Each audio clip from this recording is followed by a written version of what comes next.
Welcome back. કેન્દ્રીય જળશક્તિ પ્રધાન અને નવસારીના સાંસદ સી.આર. પાટીલે તેમના સંસદીય મતક્ષેત્ર નવસારીની મુલાકાત લીધી। તેમણે નવસારી શહેરમાં ચાલી રહેલા વિવિધ વિકાસ કાર્યોનું નિરીક્ષણ કર્યું છે।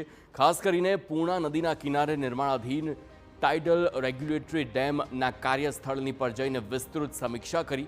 નવસારી મહાનગરપાલિકામાં 500 કરોડથી વધુના વિકાસ કાર્યો પ્રગતિમાં છે, જેની સમીક્ષા સી.આર. પાટીલે કરી।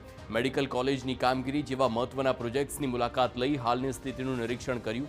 જિલ્લાના હિતમાં કામો વહેલી તકે પૂર્ણ થાય તે માટેના મહત્વના મુદ્દાઓ પર ચર્ચા કરીને કામો પૂર્ણ કરવાની દિશામાં સૂચનો આપ્યા છે।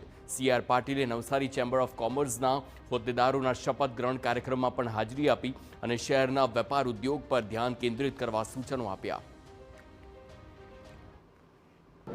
એટલા માટે મેં ચેમ્બર ઓફ કોમર્સના જૂના અને નવા બધા જ સાથીઓને એમને ટકોર કરી છે કે ચેમ્બરનો ચેમ્બરનો ઉપયોગ એને જે મેન્ડેટ હોય છે કે ઇન્ડસ્ટ્રીના હિત માટે કોઈ નીતિ સરકારમાં એને નુકસાન કરતી હોય તો એની રજૂઆત કરવા માટે એમણે જવું જોઈએ કે જ્યારે આવનારા દિવસોમાં નવસારીમાં PM મિત્રા પાર્ક ડેવલપ થઈ રહ્યું છે, એનું કામ લગભગ દિવાળી પછી ચાલુ થઈ જશે।